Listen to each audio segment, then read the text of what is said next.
I will call Board of Selectmen to order at 6 o'clock p.m. This is the Wednesday, September 18th, 2019 meeting. We'll begin by asking everyone to please stand for the Pledge of Allegiance. Pledge Allegiance to the flag of the United States of America and to the republic for which it stands, one nation, under God, indivisible, with liberty and justice for all. Thank you. There an amendment to the agenda for this evening, correct? Yes, under new business, it can be for any one of us. A letter of support for Devon's Museum per conversation with Sheila Harrington on Saturday. Okay.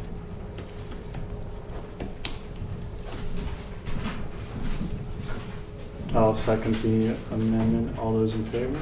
Aye. The chair says aye. And I'll make a motion to approve the agenda as amended. I will second. All those in favor? Aye. Chair says aye. Did we do that twice? I think we did, but that's okay. Rather be super official than miss something. All right. We do have one announcement for this evening. The town will be hosting a visioning session for the Council on Aging on Monday, September 30th, 2019 at 5:30 p.m. at the high school regarding the feasibility plan for a new home for the Council on Aging.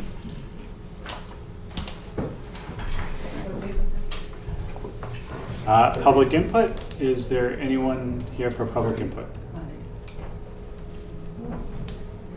Okay. So up next, we have a proclamation for Neshoba Valley Technical School District. I'd like to invite Superintendent Pigeon and Mr. Pearl up, please. Thank you. Thank you for having us this evening. As you know, it's a very exciting year for Neshoba Tech. We are celebrating our 50th year during the 1920 school year. So we've kicked it off, and thank you, Representative Prail, for wearing one of our fundraising shirts that we are promoting. This is actually raising funds for our athletic department. But again, we really wanted to come forward to all of our boards of selectmen this year because we wouldn't exist without you. So we have been working with our districts for 50 years now, 50 years strong, with an amazing school community that's doing wonderful things in terms of both academic and technical education. And we are a part of you, and we are your other public high school. So again, that's one of the reasons we wanted to come here. We do have the proclamation, which I think sums up a bit about our partnership, essentially. Mm-hmm. And in addition to that, just some real nice facts to share with you as we open our new school year. So in addition to celebrating our 50th year, we'll be unveiling our new website at the end of the week, as well as an app that will be for communication for all of our families and district town residents. We also received an $80,000 safety grant over the summer, which we were very excited about, a competitive grant that we'll be putting to very good use in the next couple of months. The roof project that you voted last year went very well. In fact, it's just about complete. The roof itself is complete, and we were able to open school without any issues at all. Now they're just doing the finishing touches, so thank you again. It was a busy summer, but it was a wonderful project. And one other new announcement, we, in January of last year, received formally designation from the Department of Education as an early college high school. We are currently the only high school of our 8 towns that has this designation.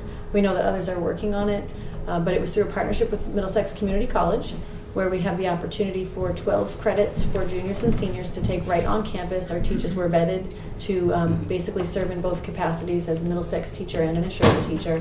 And students that complete the program do walk out with not only a Neshoba Tech diploma, but 12 credits on a transcript from Middlesex, which is wonderful at no cost through funding from the state. So that is basically what I wanted to share with you today. And if you have any questions, I'd be glad to answer them. And I think Robert has given us some wishes from the different department heads of the towns, and we'll put those on our list, and we'll be working to get those completed this school season. Excellent, thank you. I just want to add on personal, I have 2 nephews who graduated my youngest nephew graduated last year, Great. or this past spring. So I know that the program is fantastic there. They both absolutely loved it, and I think the school has come a long way since I grew up in Chelmsford, so it's come a long way since I was in high school, and it's wonderful. It really is. We appreciate the support. We couldn't do it without you. Thank you. Thank you very much. I was told I have to read the proclamation. If you would be so honored to, please. I shall. In the Neshoba Valley Technical School District, celebrating 50 years of excellence. Whereas the Neshoba Valley Technical School District, which opened its doors to students in 1969, continues to proudly partner with our district member towns of Ayer, Chelmsford, Groton, Littleton, Pepperell, Shirley, Townsend, and Westford to provide a public vocational technical education with a skills advantage. And whereas the Neshoba Valley Technical School District provides the highest quality academic and technical education possible to prepare our students for college and career paths leading to success in an ever-changing technological world. And whereas the Neshoba Valley Technical School District strives to promote citizenship through a safe and inclusive atmosphere, encouraging a diverse population of students to become positive and productive members of the community. And whereas the Neshoba Valley Technical School District meets and exceeds the rising need for technical education at the high school and postgraduate levels, and continues to enhance and expand its curriculum to meet the needs of the ever-changing workforce, to meet labor market demands, including courses in advanced manufacturing, dental assisting, design and visual communications, health assisting, veterinary education, as well as engineering, robotics, biotechnical fields, and program and web development. And whereas Neshoba Valley Technical School District continues to provide quality vocational education in traditional fields such as automotive technology and auto collision repair, carpentry, cosmetology, culinary, early childhood education, electrical, hospitality, plumbing, marketing, and television theater arts. And whereas the Neshoba Valley Technical School District continues to partner with local business and industry as advisory members to enhance the planning and operation of our technical programs and the continued cooperative placement work-based learning experience for our students, creating future workforce pipelines. And whereas the Neshoba Valley Technical School District enhances technical education with rigorous academic preparedness, meeting or exceeding the guidelines set forth by the Commonwealth of Massachusetts and formally designated as an early college high school by the Massachusetts Department of Education by providing students with an opportunity to earn college credits while enrolled. Now therefore, let it be resolved that the town of Ayer, Massachusetts recognizes and celebrates 50 years of excellence at Neshoba Valley Technical High School during our 2019 and 2020 school year. Thank you. All right, I think I'm done for the night. Thank you very much. Thank you, Scott. Thank you. Thank you. We want to do a picture? That would be Yeah. great. That's a good idea.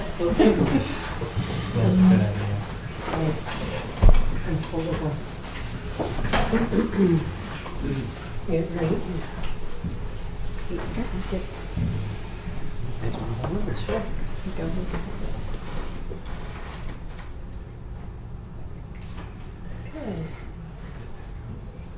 And can we just have Dr. Kitchen and Chris switch because, Am I too and we'll short? see the,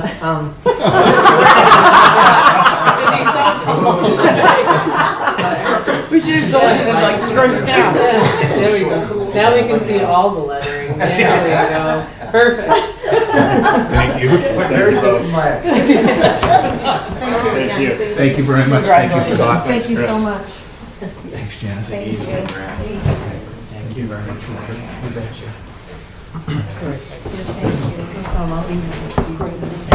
Thanks, Carly. Hi, Chris. Good to see you. Good to see you too.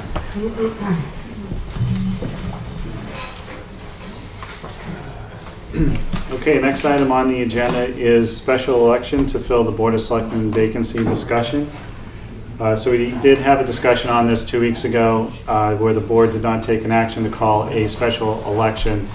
Since that time, one piece of information that has changed from, I believe it was the Secretary of State's office here in Massachusetts, is that if a special election is called, that individual would serve out the remaining term vacated by Mr. Hillman with his resignation.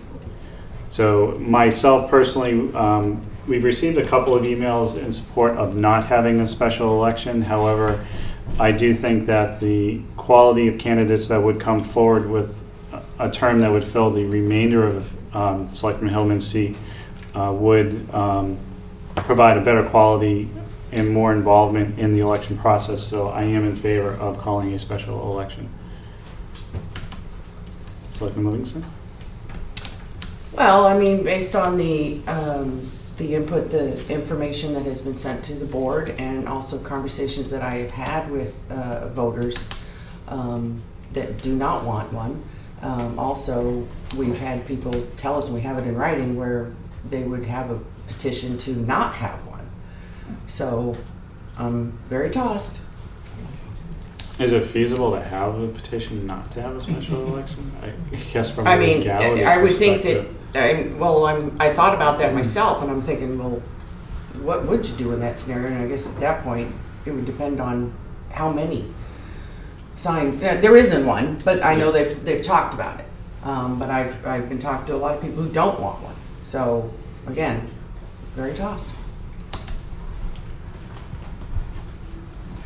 Yes, Ruth? We are collecting signatures. There's several of us. We don't have all the papers back yet, but we are very close. If we don't have the 200 right now, we will be having it before the next meeting. Just let you know. Over like 160, I think, with sheets on other sheets on council, right? Or around it. It's closer to 170 actually right now, but we have, and we really didn't work on it for a while, unfortunately, because we thought you might redo it last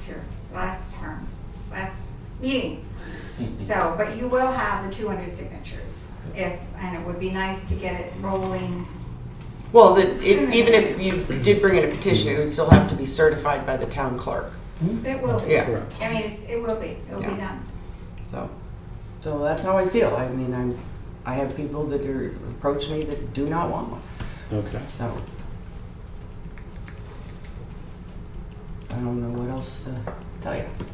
So you, I'll just ask a direct question. You would not support a special election this evening?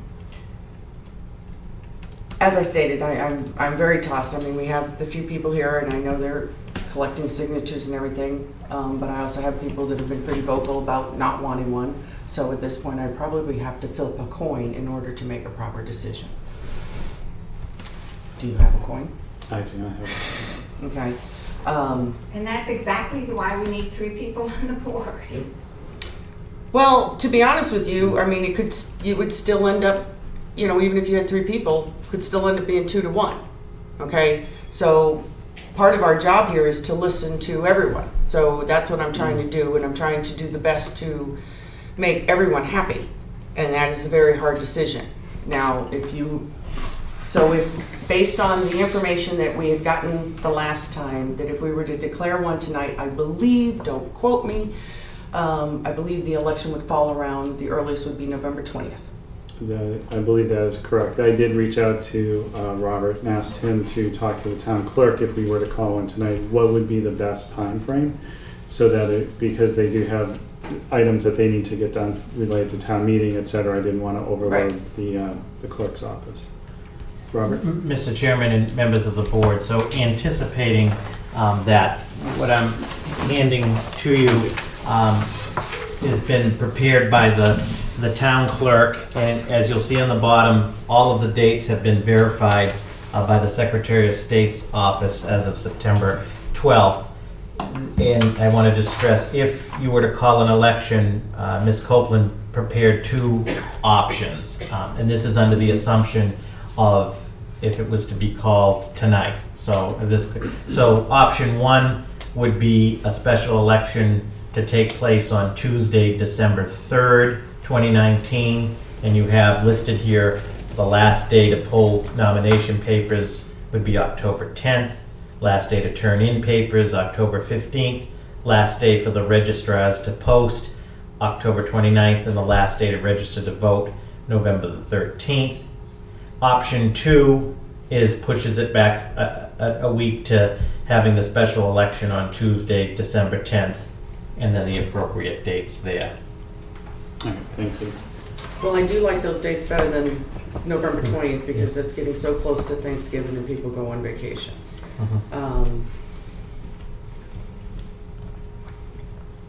December 3rd. December 3rd? Mhm. How many days is the, it's what, 56 days? Is that 64. 64? Okay. And just to echo what Selectman Livingston said, the 64 days is like either the day before or day after Thanksgiving. Yeah, So we built, we yeah, and that didn't was think one of the end things November I dates. wanted the feedback on. from Right, the clerk's office. would be feasible, so that's what the earliest date that we went with was that early December, just to get away from the Thanksgiving holiday, Okay. so. Jess? What's the voter turnout for a special election compared to the spring election? Any figures? Through the chair, the town clerk, when she was here last, had various statistics, and I think a couple takeaways is, one, it depends the nature of the special election, as you can imagine, what it's for. I'm trying to recall what some of the turnouts have been. I think she said the last town election was 300 people? Yeah, Yeah. I know, I don't I even know get an my 8%. election was like 340 something Yeah. total voters. Right. And I think the one for the fields, debt exclusion was a little higher, Yeah, but it was primarily because it was a school related. I Exactly. think more people came out. Well, that's the thing. I mean, it's voting is a very emotional thing. And people are going to show up if there's an emotion attached to it, whatever emotion it is. Mhm. But December 3rd. would be fine. Okay, I'm fine with December 3rd. Make a motion to call a special election to fill a vacancy on the Board of Selectmen on Tuesday, December 3rd, 2019. Seconded. All those in favor? Aye. Chair says aye. Thank you. Scott, Yes, Mary? just so I get it down here, so when would you have your selectmen's meeting? Because that's Oh, December 3rd. So well, would you have it we'll the next move day, it. or Yeah. you'll move it to Yeah. the next week? We'll make Yeah. sure we check your schedule before we change it at all. I just want to write it down in my book, Yeah. that's all. Most likely we try and keep it within that same week. Okay. Okay. All right. Thank you. Up next, we have Alan Minoyan, Director of Community and Economic Development. Welcome. Thank you. Thanks for coming this evening. Thank you very much, Mr. Chairman. Thank you, Carl. Okay. Good to see you all this evening. Thank you. Okay, form-based code, West Main Street. Yes, okay. Yes, please. And, yeah, okay. And we are proposing to bring this form-based code to our October 28th special town meeting. It's going to be very visual. Oh, that's right, I'm sorry, you're looking, I'm No, saying, that's what is he okay. looking at? And I forgot, I'm sorry, Mr. Chairman, the screen is there. If it gets Okay. too small, I do need to Yes. look at this Thank you. one. So just start very quickly. This, as you see in that, the light pink there, this is the current out on West Main Street corridor, the general business zone. So you see that pink shape there, that is the current. What we are proposing is to replace that entire general business district zone with the new form-based code. That will be the only general business zone. We have several general business zones in there, but this one in particular. Okay, I'm going to go rather rapid fire with these visuals to get you all to the end, because I think the visual is hopefully going to tell stories too. And by the way, I cannot do a full technical presentation. I would not subject anyone to that tonight. But We do tomorrow, appreciate that. thank you. There it is. But tomorrow evening, here in the Great Hall, starting at 6 p.m., we will be doing a full public forum, a full technical presentation, and to get public design input and all. So that'll be happening tomorrow evening, and then we're going to do a follow-up one as well before the October 28th special town meeting. So we'll continue to engage with our residents, and it was great how they were engaged in the last one in the spring. Okay, I just want to start by saying over a year ago, we conducted a day-long vision planning day for the West Main Street corridor. We invited all the property owners, regional planners, were all there. And so we've been working on this as well, which tend to, for almost 2 years. But this visioning day, almost a year ago, a day-long event, is when we really got the sense that, yes, this is what the community property owners want to do. When you do a form-based code, we will not have a conventional zoning map any longer. This is the regulating plan. I won't get technically into it, but just say this will be inserted into our zoning map, and this shows we're talking more about form now than use, the building and street form, and the regulating plan is just the map, if you will, so folks will know, well, where is what can I do where? That is it right there. That's probably the most stripped down basic regulating plan I've ever done in my career. It's pretty straightforward. I just do this quickly, the transect, and that's we're just trying to do an Ayer. We're trying to concentrate development, new development, closer to these core areas, because this is our master plan guides this, our complete streets policy, our open space and recreation plan, and as we hear now, we hear from a lot of our residents, why are developers going out into our neighborhoods, infilling and doing these we're trying to do a form to channel that new development where it should be, down into these more compact areas, so it's relieved. This just gives another sense of that transect. You see there on the bottom, what you're saying is with T6, that's like downtown, it's the most constant, and as you get out further to the border, it should be less and less intense development. I say this for the taxpayers as well. If we engage in a sprawling development pattern throughout the town, the taxpayers of this town will go broke. You will have to buy another new fire engine, you will have to buy more police cruisers, you will have to hire more to cover this and keep doing it. It's unsustainable, taxes will go up. Channel the development down, keep the pressure out there, and it's sustainable financially for the taxpayers of this town. If you want to know who did that wrong, go up to Nashua, who worked for 10 years, and they are paying the price now for having sprawled out to the entire thing, and now they can't maintain it, and it's, terrible. This is our dimensional table map, and way down there, you probably can't see it, but general business is 1, 2, 3, 4, 5, the 6th row down there and going across. I just showed this to you because right now, if I was someone said, hey, I want to build a new building, I might want to do something out West Main, what can I do out there with a building? And by the way, I'm looking out there and I can't make heads or tails, frankly, out of what's going on. And if this is what we have these folks look at, and all I see is, there are just these numerical parameters. I got to set the building back, I guess 30 feet. I can only, have so much set. It shows nothing about what do you want this place to develop as. This is why folks come in and they sort of impose their designs on us instead of us saying, no, we know the development pattern we want, it's clear, this is where all the vagueness and unpredictability comes from with this stuff. That type of thing. We need to be more prescriptive. Do you all know where this is? Okay, it doesn't matter because it's no place in any place. I know where it is, I won't tell you. Do you know where that is? No, you don't. None of us do, because it's no place in any place. Could be anywhere and everywhere. This is everywhere. We see this stuff everywhere. Same with this. It's no place in any place. It's space. Same with this. This is what conventional zoning delivered us all through the 60s and 70s and 80s. This is a place. Would you rather spend your time and money in a place like that? No, we know we don't. This is designed to get through as fast as you can. This is designed, once I get there, I never want to leave. We have to transform the West Main Street corridor place. People don't want to get through as fast as they can, that they actually, once I get there, I want to stay here and do many things. Now, this is not the form we're going for out there. This is West Concord. I drive through there every day. Right on. But it's a good example. Ours is going to be a little less intense. Love West Concord, there's a great feel to it. Okay, it's a place. What we're doing, our code will not be this intense. By the way, we are not trying to create a second downtown out there. There's only one downtown here, it's our downtown here. This will be just a different form, but will be walkable.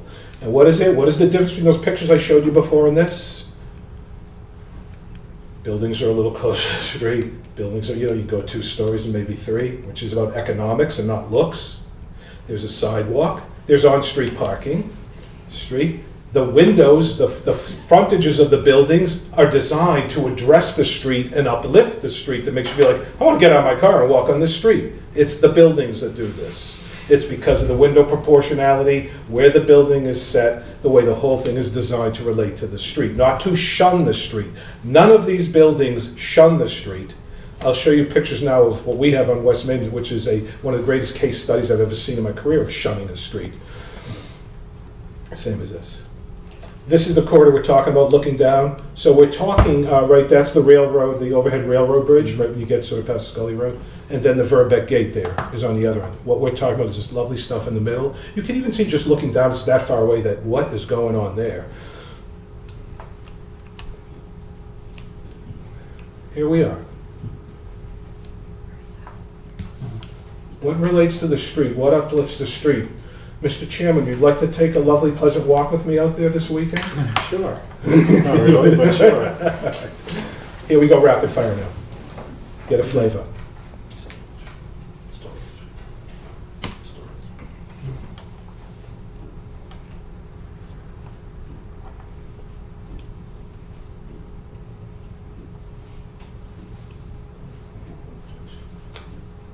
I love it when two people like to walk by. As a matter of fact, if you walk out on West Main Street, if you want to get really peculiar looks from people, I do it a lot. You walk out there and people go, what is that guy? What are you doing out there? What's wrong with you? Why would you? What? I get that regardless. I don't put this down. What you wouldn't see that kind of left like that in the downtown or else, but out here, that's okay. No one's going to really, yeah, sure. Okay. This is okay. You know why? Because everyone knows the street is terrible. We shun the street. Why would you do anything that uplifts the street? It doesn't matter out here. This is what needs to change. That's an interesting sidewalk. I guess you need a machete to get through it there. Do you think that would happen in downtown or in a place? No, but out here? Okay, what? And when I bring potential investors, developers, I show them this, they go, you think I'm going out there? What are you kidding? Alan, show me somewhere, please, where I can do something. Seriously. Now, the buildings are all designed out there right now. Our current zoning, every building has to be set back. You must be set back at least 30 feet from the front. By the way, you set 30 feet from front, that's the perfect dimension to put a big parking lot in front of it. That's what they were doing. Good example here, building, nice new building, the side. Now Karen actually, this is actually the best of the best out there. This building is turned to the side, so the front of the building faces and relates to the parking lot. Because based on something, what else would you do out there? Why would I face this street? Please, let's turn away and get away from this as much as possible. And all that does is to continue to debase the street. Look. Karen, though, here's an example, did put the windows on the side. Some of the finest plantings, landscape you see on the side. So here's some of the building is shunning the street, but little elements where she's trying. We'd like to do a code that she has actually options, say, you know what, I could do my front right here in the front, do it and do it. Shunning the street. Big time shunning the street, the ultimate shun. And I'll say it's Calvin, I was talking to Calvin today, and I don't blame Calvin, I can say this. Calvin, and he's a developer, he owns land out here. Alan, what else would I do out there seriously? I don't blame him, it's true. But if you carry this out that whole corridor, you have a dead zone. I will not be able to attract anything of quality out there. And same thing with this. Why not keep doing it? That seems to be the only thing that, you know, one of the few things that will work out here. But it's really contributing. This wonderful property. The old dry cleaners. Yeah. Very tough, though, to tenant do anything with. And again, they're not investing in it. Why would I invest in it out there? Why would I demolish and build something new out there? And this is the way it sits out there. And that's okay out there. That wouldn't be acceptable anywhere else or any other court, but out here, please, I'm just ripping through here anyway. Old historic houses that were designed that will relate to it. I don't think this would go anywhere else in town, but out there, that I know, our building commissioner, our town office are working very, very hard to get this resolved. But it just shows, it's been like this for years, and it's okay out there, you know? You can get away with it, I think you can get away with it. Great historic building. Veterinary hospital, again, all oriented to the parking lot. They did a nice effort here with the windows and treatment, but it just shows you, everything's wanting the street, but it won't go away, okay. Same with our Because they were friend thinking of here. the dogs, To a degree, yes. so that the dogs would have some place to walk before you put them Yes, in. yes. Yeah. We'd like to do a code though, so they have both the options. So yeah, we'd really like to run street and have the side thing and vote, which is good. Our friends here at Brighter Horizons Environmental, the little building, a lot of people don't know what's going on in it, but at least they made the attempt to, I am going to address this building to the street. They tried, but there's nothing to address out there. They even have a sidewalk. All this stuff, even signage. My good friend Maria, now she has her sign up there with those 3 signs, which is legal, but she's like, Alan, people aren't seeing my sign, I need to, and she puts the temporary, which isn't legal, but again, they're doing desperate things out there because they know this isn't functioning out here the way, I need even for signage, you know, so they start doing that. My dear friend Barry Schwartzel, there's his house completely embedded behind a wall because, you know, please, I gotta shield my house from this street, but there's his front walk going out to nothing. There is no sidewalk there. This property has been troubled for years and years. It just can't seem to hook anything. It stays vacant and rough. I was actually with Mr. David Allen today, the owner of this building, in the building. And he said to me, Alan, please, I can't get anything. I can't get anyone going to this building. I can't tenant this building. No one wants me out here. What are we going to do? And I said, sir, we're going to try now. By the way, we submitted the major $3 million grant application for our MassWorks grant. Devon's Enterprise, Mass Development Public Works. Build new sidewalks down the whole run, new water lines, shade trees on the sidewalk, bike lanes, on-street parking, new road surface, new storm drainage. Pray for us that we might get it. We'll know in mid-October. If not, we have our placeholder. But you need that public infrastructure form to make the building form viable. Alan, why would I design my whole building to orient to the street face when it's a catastrophe out there? You got to do it. So this shows you got to do both together, and that's what makes this tricky. It's the same thing we're doing on Park Street, where we really need the sidewalk to be built on Park Street for the form to function. Okay. And finally, wrapping it up. That was pretty good. These are the panels. I won't go into this technically, but what you boil down to, instead of just that little page of dimensional things, here we're actually showing, guys, here's the actual functional form. Very simple on 1 or 2 pages. We're doing it so developers, it's very easy, prescriptive. I see what you're doing out there. The whole code, though, will show other things. I won't get deep into that. But if you read that deeply, that actually lays out, you know, what is the purpose of this? What are we trying to do there? I'm sorry, I can't see it. My eyesight is shot on my glasses. But it just gets into, we're trying to deliver this form. We're trying to attract the proper development, say all this stuff. I won't go deep into it. And again, that's just the descriptives. I'll follow that to you. That's it. And again, tomorrow evening, again, please join us for the public forum. You get a deep, deep technical sense of what it is. But when all is said and done, folks, all we're trying to do again, it's the economics of place. All I can say is this is what our conventional zoning delivered us over 40 is doing for us today. It's not working. We must innovate. We have to try a new approach. The form-based code we think is the right approach, and we're ready to do a second one and see if other people in town are with us. And boy, if we do win that grant with the form-based code, you'll see a transformation happen out there. It'll be very exciting. We have the support of the new owners of the Devon's Plaza. They are saying if you did this form and get sidewalks, we might be able to build a new building up closer now, because they can't do it right now. They said, we'd like to do this. So all this hopefully will contribute to us getting it going. Thank you. What's, so on the grant, if we don't get chosen for the grant, Yes. we just remain as a placeholder for the next round? You really Is do. that It how gives it you your works? place. That's how this tends to work. That's right. Once again, we submitted a very strong grant application. It's a good one, but you're right. If it doesn't, and that's simply the fact that there's a limited amount of funds. So many communities going after it, and they can only, get it to so many on each year. And there's, all sorts of things working at that. I don't get that.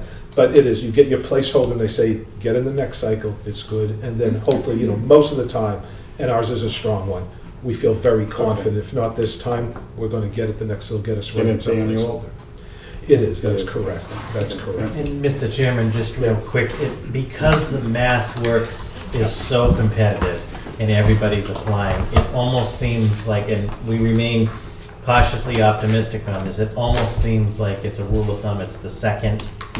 When we did the sewer extension with Groton, that one took a second time. Okay. When we did the Mass Works grant for the parking facility, it took a second time. So it's sort of, Just the way it works. to Alan's point, October is not the end.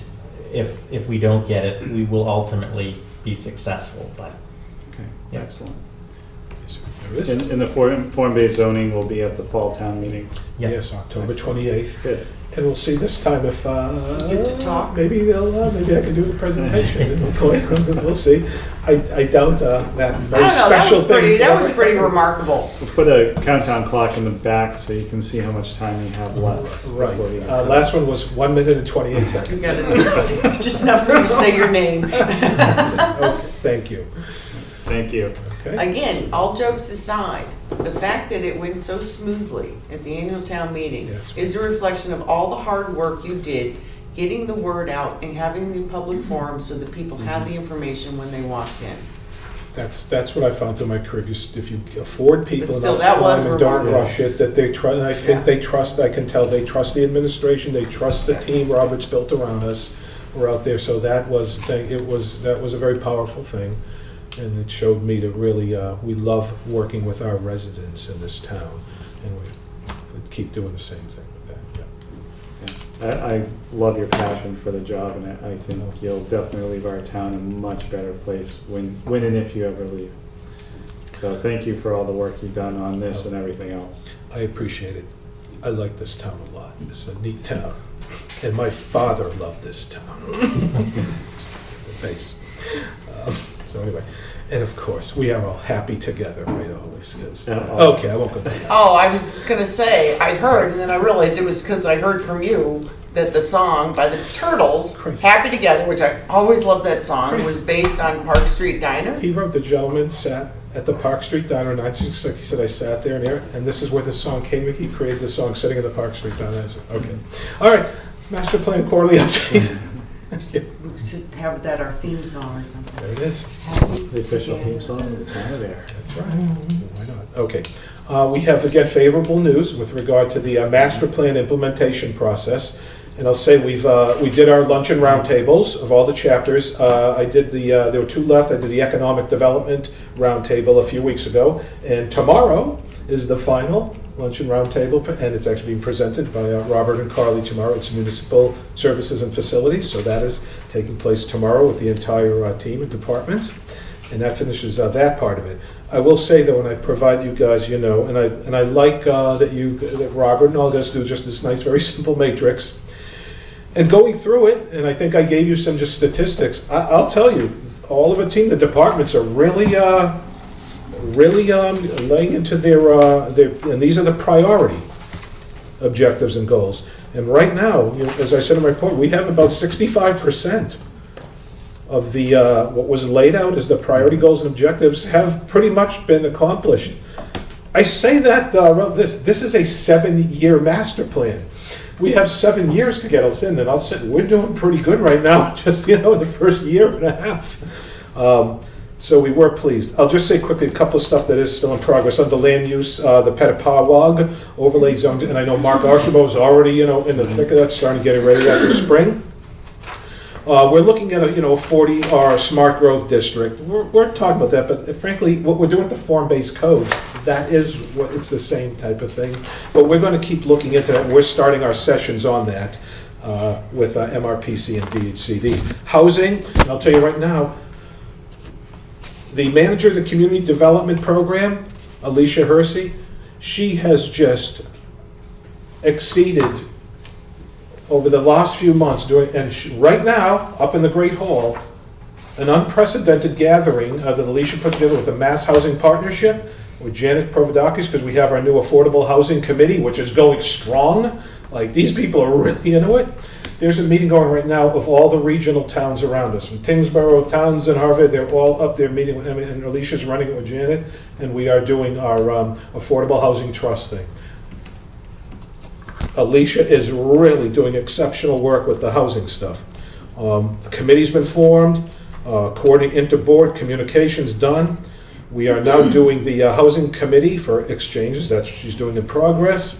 Site review standards, she's been working very actively with Mark Archambault in the planning department on updating our affordable housing, inclusionary housing stuff, which is actually going to town meeting in October. Subdivision laws, they've actually completed that with DPW. And ongoing. Economic development, my stuff, we're good.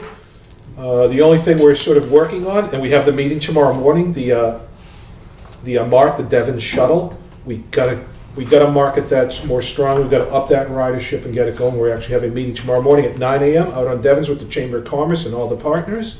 So we're going to deliver. I'm going to check that baby off, hopefully, within the next couple of months. Resources are, this is, mostly our conservation agents. Joanne, again, is just doing. You see most of this stuff is going. The only thing that's still in progress, open space and public access easements for the ponds and streams. That's always complicated.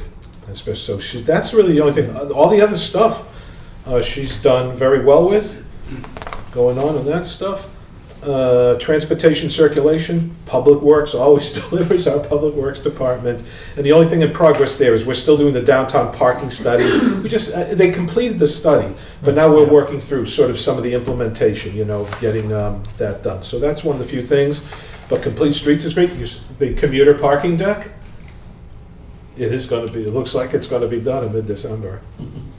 So all that's done, delivered, fantastic. Infrastructure also, God, everyone's checked off, all of it. Additional well spectacle pond, improved treatment water facility, all of this. So Mark Wetzel and Dan Van Schalk and their team, as always, fantastic. Municipal services and facilities, 2 of them just sort of still in progress, and they're sort of ongoing community engagement. For a community needs assessment task force. That does take a little bit of time. And professional staffing of boards and commissions. And that is always an ongoing thing in developing that type of outreach. But you look at the senior center, consultants in off running, the first big public forum on that, I believe is September the 30th at the high school. So that is all going great. Commuter mobility facilities. We've done actually a good job, and we're continuing on now with the new Depot Square design project. The commuter rail station, if you've been out there lately, and if I could show before and after pictures just now, it's really improved dramatically because a lot of the, I'll say encouragement. Robert has tried to do it, our friends, and it's been effective. And I'm proud to say even our funky historic tile banner thing is, I felt for sure, at least 10% or more would have been graffiti and screwed and stuff. Only one. And they didn't even wreck it. They just took it. It's in some dude's apartment on his wall or somewhere, God knows, in a frat house somewhere. But it's fun. It's looking good out there. And we're getting ready to launch the Depot Square design project now that the deck is built, and Robert's already started getting us all together on that. So all in all, everyone's doing a very good job. There is no way in heck that master plan is ever going to sit on a shelf in any of our departments here. We're into the groove, and what we're going to start now into the late fall and winter seasons are our synthesis sessions, and that means now we're going to put departments together into maybe a couple little teams, and we're going to start bringing in members of our boards and commissions. Because we can do this stuff in here, but ultimately it's our boards and commissions got to buy and understand all this, because they're the ones, frankly, that are ultimately, deploying the policy. So now we're going to integrate all those folks together and continue working forward. Very, very, and actually everyone's really into it, everyone's enjoying it. And so I think it's a model what we're doing, and what Robert has really sort of structured us into doing, and we're enjoying the work. It's impressive that you said 65% of the tasks are complete. The priority, these are the priority goals. Yes, yes. Because I think the last master plan kind of wallowed on a shelf for a while. Well, part of the problem was it was called comprehensive plan. And I know that when I first started reading, I got to page 69, and by then I was crying. Because it was the most horrible written thing you ever saw. And too dense and And unrealistic. it was so depressing. And so, and that was, so when the master plan committee formed, that was the first thing, it's like, rename it so that people understand, what the thing is. And then we all swore it was never going to sit on the shelf. And to be honest with you, once he came on board, because he actually got hired shortly after we started it and everything, And he hit that committee and just hit the ground running and has never stopped. And he's done a fantastic job, and this is absolutely unbelievable. We're all working to a very strong team. Very strong team. And we all depend on each other, we all look over each other, and this is why. It's just, we're going. Good job. Awesome. Thank you. Thank you. Thank you guys very much. Everyone who's been working on this. Very good, thank you. Thank you, Alan. Okay, guys. Have a good one. Thank you. I'm gonna go back up to the floor. He loves his job. Up next is the town manager's report. Yes, Rob, Mr. I'll Chairman. turn it over to you. Thank you. Good evening. All of the town warrants that were reviewed and approved since the board last met on September 3rd are in your packet. And then just a few things for the administrative update since the board last met on September 3rd. I'm pleased to report that the town received a competitive Green Communities grant in the amount of $174,576, which will be used for climate controls for the library, climate controls for the police station, upgrades to the town hall boiler, the LED lighting for all of town hall, a variable frequency drive for one of the main pumps at the wastewater treatment plant, and some additional funding for building operator certification. So it was a competitive grant process. We've been a green community since 2011. This is the third competitive grant we've received. And I just want to thank publicly Mr. Chuck Schultz, our facilities director, and Dan Van Schalwick, our town engineer, who were really the two leads on this application. And Chuck represented the town down in Southborough yesterday. They had a big awards ceremony, and he was down there representing the town. So we look forward to that project. Also, as mentioned previously, the town and Mart have received a $250,000 earmark for Depot Square. Special thanks to Senator Eldridge and our state legislative delegation on that.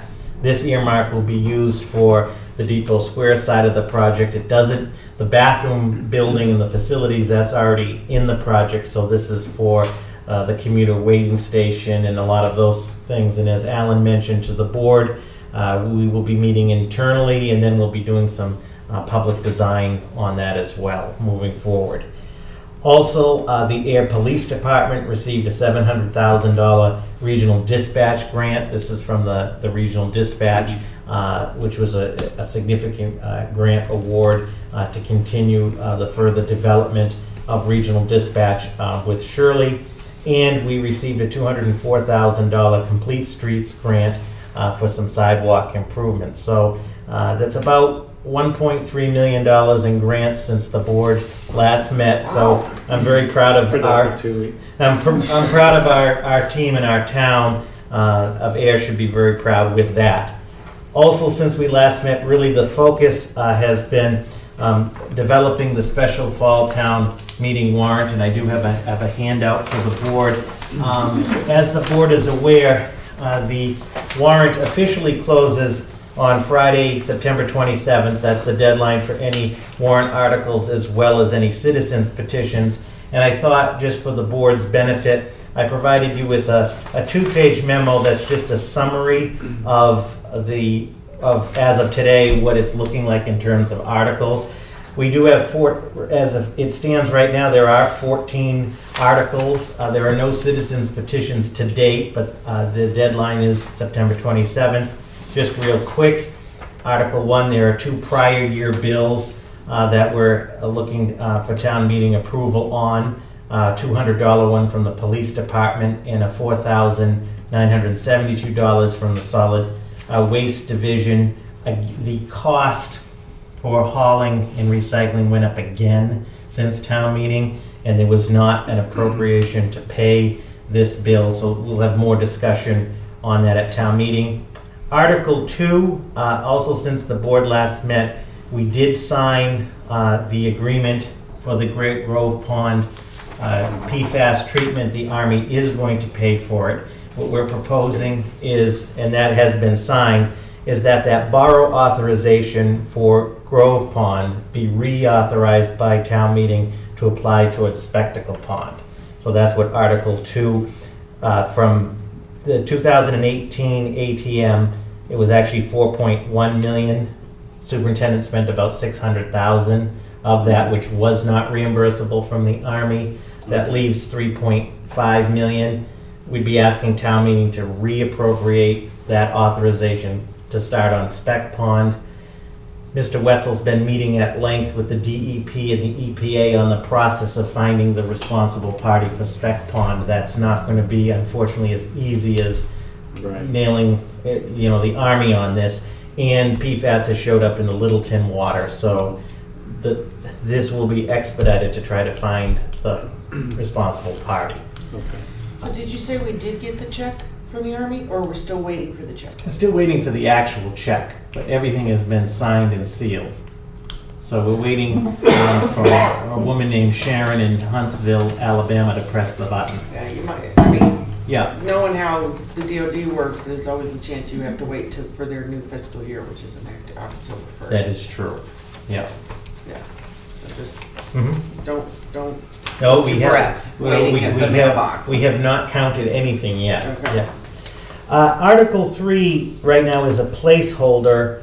The Parks building bids came in, and unfortunately, they came in over. The Parks Commission is meeting tomorrow night. I'm meeting with some of the departments tomorrow internally. Parks Commission's meeting tomorrow night to make a formal recommendation as to how they want to proceed. That May recommendation is looking towards asking town meeting for a borrow authorization. Respectfully, after the commission's met tomorrow night, I'll report back to the board, and I think obviously we'll discuss on October 1st. That is a placeholder there because the problem is the bids are not way out of the universe of being over, but the challenge is the board is aware the bids are only good for usually a maximum of 120 days. Yeah. So it's really the purview of the commission, at least to decide what direction they want to move in, so we'll report back. So that's a placeholder there. Just real quick, 4, 5, and 6 are really from the planning board, some zoning amendments. Article 4, the open space residential development zoning bylaw, when it was passed in 2018, the method in which it calculates the open space has already shown to be problematic, and we'll get into more detail. This article seeks to correct that from the planning board. Okay. Article 5 adds accessory apartments to the zoning bylaw. They were left out the last time due to further due diligence needing to be done, so that's a proposal there. Article 6 has to do with the affordable housing component of the zoning bylaw. That was also not in the previous bylaw. So there's somewhat housekeeping. Again, the planning board will explain in detail. Article 7 is the wetlands bylaw amendment. The Conservation Commission has been working since the spring on a revision and update to the wetlands bylaw. The conservation agent and the commission would like to come on October 1st to your meeting to make a brief overview presentation of the wetlands bylaw, if the board's amenable to that. Absolutely. Article 8 is the CPC surcharge increase. As we discussed before with the board, this is a two-part process. This article would ask town meeting to approve an increase of the surcharge from 1% to 3% to increase the fund, but also to take advantage of the state match at 3%. If this article passes, as the board knows, it will also have to be put to the voters at the annual town election in the spring of 2020. Article 9, which you heard from Alan, is the West Main Street form-based code article. Articles 10, 11, and 12 are the street acceptances. When Superintendent Wetzel was here at your last meeting, for Nashua Street Extension, Pingree Hill Phase 3B streets, Pingree Hill Phase 5 streets as well. That's assuming these articles are contingent upon the superintendent approving all of the nuts and bolts and the planning board. So, And Robert, I just remembered Norwood Ave, isn't that? I just saw that, yeah, so there's So actually there may be another article. in Norwood, yeah. Okay.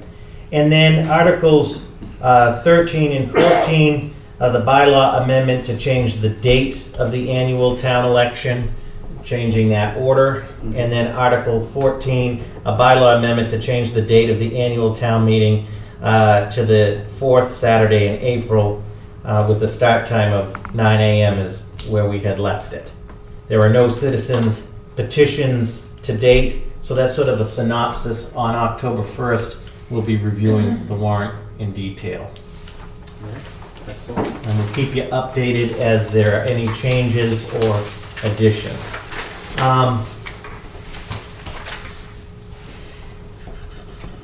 I just want to reemphasize the importance of the September 30th Senior Center Public Forum at 5:30. We're really trying to get as many folks as we can there, especially from our senior citizen population, to really hear from folks what they want, what they don't want.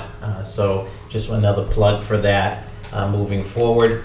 I did attend also previously a meeting of the Historic Commission, and I brought various departments with me to discuss the upcoming 150th anniversary of Ayer, which will be officially on February 14th of 2021. Obviously, the Historic Commission and the town as a whole wants to celebrate this occasion. So we had just an initial meeting with the Historic Commission to just sort of talk about some ideas and so forth. These are public open meetings. We're going to be going back on September 25th next week to sort of continue that conversation. I've asked Alan to do some general public outreach to see if citizens, businesses, people that are interested, to try to generate take some of the energy you saw tonight. And because the success of this is really going to come from the town, and I know that the board is also interested in the importance of this. So we got to get this going, moving forward. And also, Alan, his office, the chamber, the Neshoba Chamber, the hospital, and various downtown businesses are working on the downtown business community. Does want to do a Halloween event this year, so they're in the planning process. As we have more information, we'll convey that to the board as well.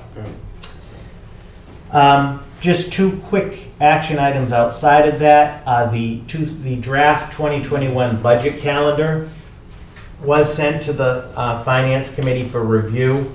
We are going to add the Finance Committee, and I do have a brief debrief from my meeting with them, are going to have standing meetings on the second and fourth Wednesday of every month at 6:30 p.m. So they wanted those dropped into the calendar, so we will put those in there. Selectman Livingston will have a report later under new business on the rate review, but we did bring up the rate review schedule, so we have to tweak that on the schedule. And the last piece, which is that we need to finalize, is sort of the public forum component for the spring. And if these articles are successful at town meeting, it will affect, nothing we can't overcome, but affect sort of the tail end of the schedule. So I think when the buy board meets, and so one of the items should be sort of the back end of the schedule. I think we're in pretty good shape up until about February with respect to the budget. So those were the developments since the board last met. And I'll use that as a segue into when I met with the FinCom. So I did go to the FinCom, met on September 11th, just so the board's aware. They did take a vote, and they did support the BOS's position on the elementary school. They voted 4-0 to support the BOS in that, so we will move forward in that direction.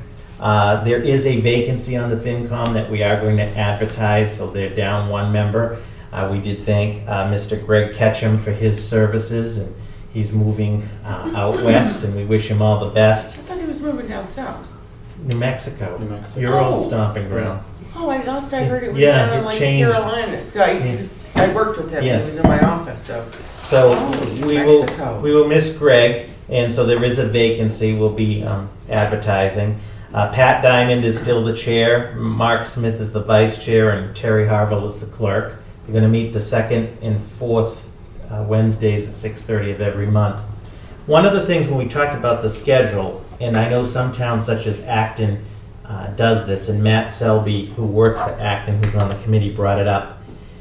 After the budget, when the budget is ready to be submitted to the BOS and the FinCom in the beginning, in January, what they brought up is it would be nice in January if we did a joint meeting of the BOS and the FinCom, and myself and the departments present the budget as it stands there. So we present the budget, be a public meeting, of course, Yeah. through the chair, after we do the presentation, after BOS questions, FinCom takes public input and so forth. And then they're thinking from there, so we've had at least one joint public thing sort of at the beginning of the process.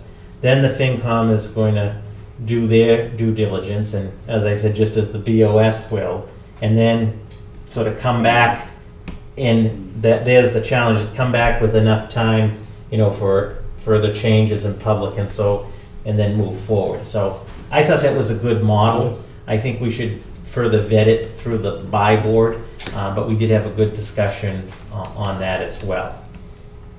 So that's sort of the FinCom report. I just wanted to add that because they few things there. Thank you. And then lastly, actually, that is lastly on that. So if there are any questions from the board, I thank you for the time, and we're off running in September.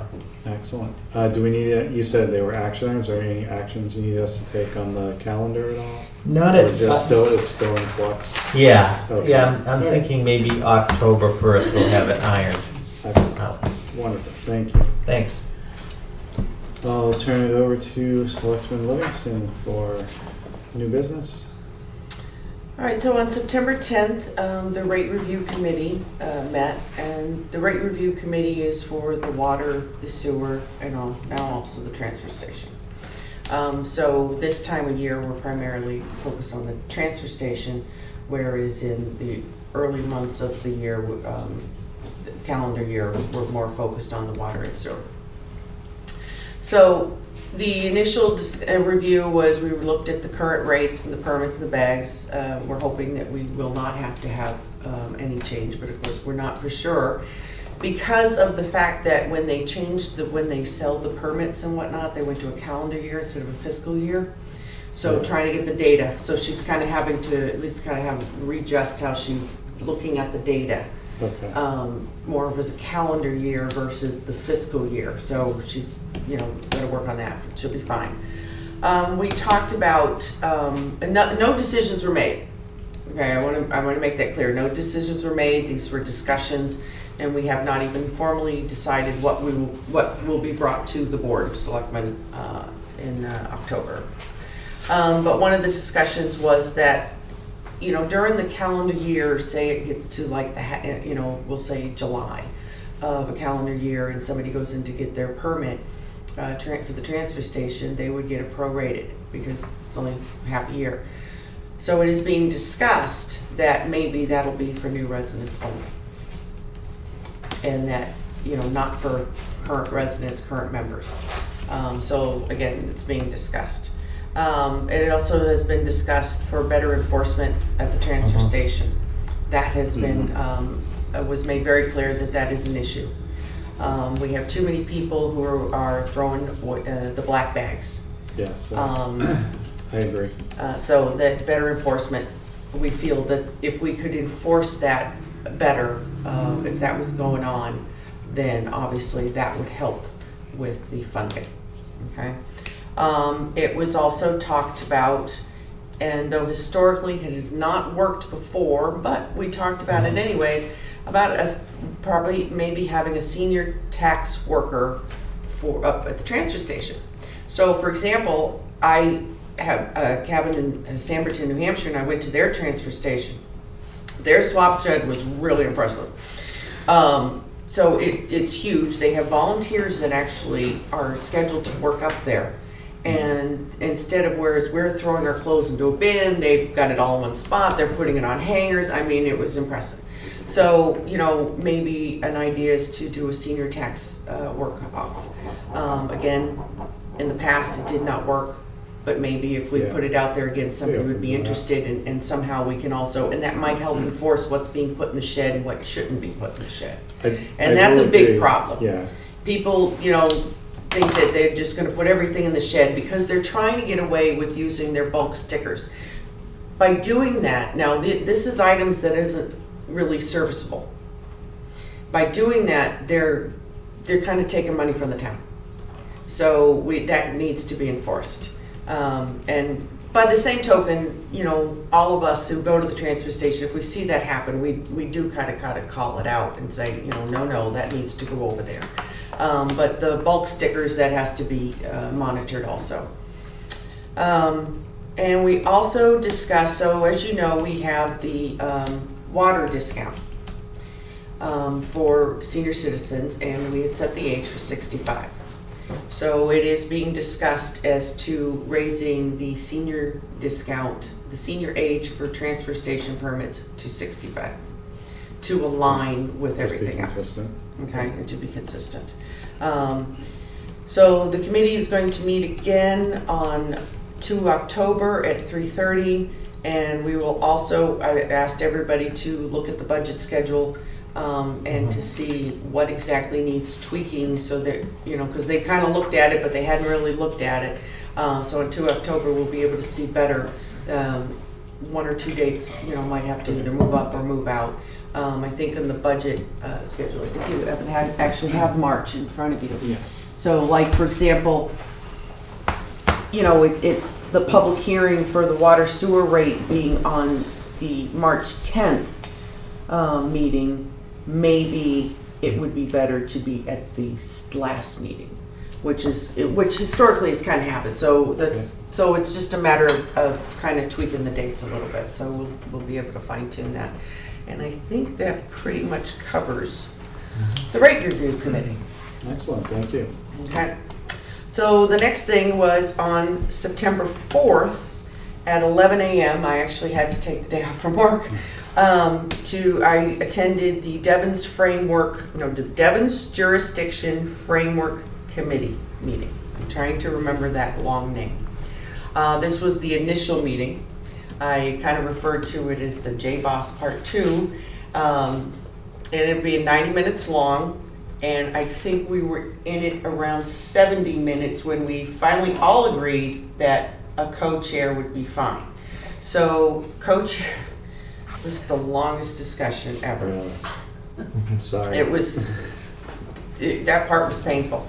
So the co-chairs of this committee are Victor Norman from Harvard and Jessica Strunken of Mass Development. I am the vice chair, and the clerk is I think it's the Shirley Town Administrator, because the Shirley Selectmen couldn't make it because it was during the day. They didn't take the day off, you know. So pretty much that's kind of what the whole meeting was about, as to should there be a chair, should there be a co-chair.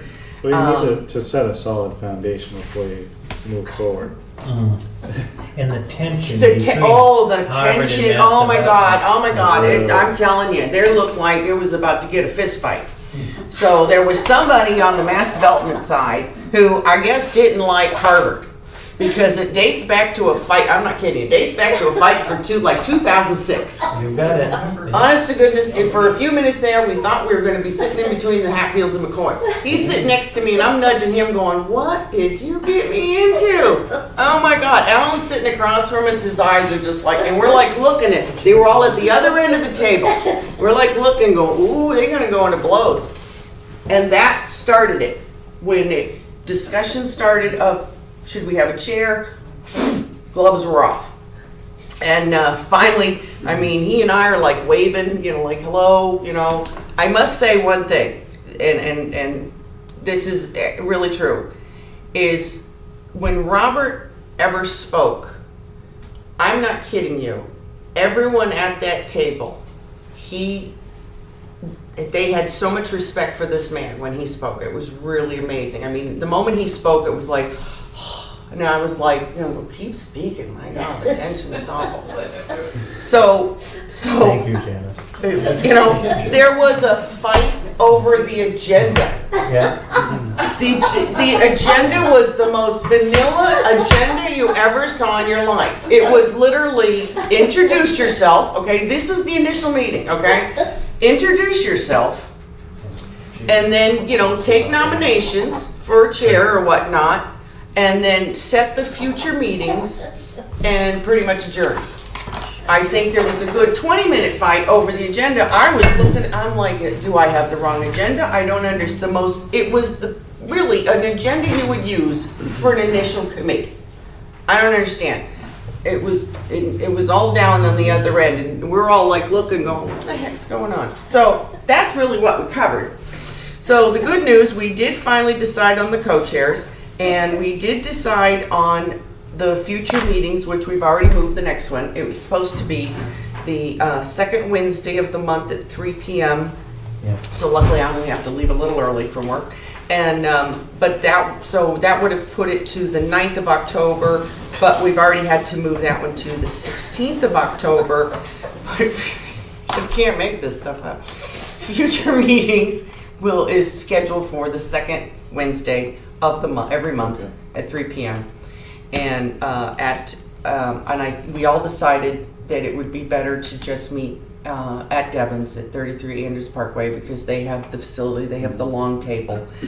And that was, and then we did all agree that the next time we meet, we should discuss what the charge of the committee is. I am bringing popcorn for that one, because I have a feeling that this is not going to go well. That one's going to be a long one. So that is what happened. It was like 90 minutes, and it was just like, oh my goodness. So, Thank you. So now this other thing. Yeah. So I wasn't part of the conversation, so I'm going to defer to both of you for some background information on this for everyone. Yeah, I remember pieces of it. So, State Representative Sheila Harrington has filed a piece of legislation to make the Devon's Museum is for additional funding. She has been successful in getting some funding for the Devon's Museum in the past. It's additional funding, but also to make the Devon's Museum sort of the official museum of Devon's. And her bill has progressed into the final phases. And it has now reached some opposition from the Army, because the Army is arguing that they could build the museum and they could do it and they have better artifacts and so forth. And the state representative, which I think many concur with, the Devon's Museum is established, it's been funded, it has a very impressive collection, it looks to grow, and she is looking for some local support, some letters to support her bill, which would make the Devon's Museum the official museum of Devon's and continue in that vein. So what she had asked Selectman Livingston and I was if we would bring it up at an open meeting to see if the Board of Selectmen and Ayer would be willing to authorize a letter from the Board of Selectmen supporting her legislation. I gotta tell you, being a veteran, having worked with DOD the majority of my life, I am fully for this letter of support, because if we want to wait for the Army to build a museum, now they might have better artifacts, I'll kind of acquiesce to them on that one, but if we're going to wait for them to build a museum, get the money, pick the location, I'm not going to be alive that long. No, I completely agree with you. As much as they've dragged their feet even just over the funding for the PFAS. So I would 100% support a letter from the Board of Selectmen in support of Representative Harrington's bill. I agree. Okay. I will prepare a draft of that letter, and Perfect. you can both review, and then we'll get that signed by you and get that out. Thank you. Anything else under new business before we move on? I don't think so. Excuse me. Up next is approval of meeting minutes from September 3rd, 2019. I reviewed, didn't have any edits to it. I looked at them, I did not see any edits, so I'll make a motion to approve the meeting minutes from September 3rd, 2019 as presented in the packet. I will second. All those in favor? Cheers. I say aye. Wow. I don't know. Oh, that was just awful. Chair says aye. Minutes are approved. Is there anything else this evening before I make a motion to adjourn? I will make a motion to adjourn the Board of Selectmen at 7:15 PM. Seconded. All those in favor? Aye. Chair says aye. We are adjourned. Thank you.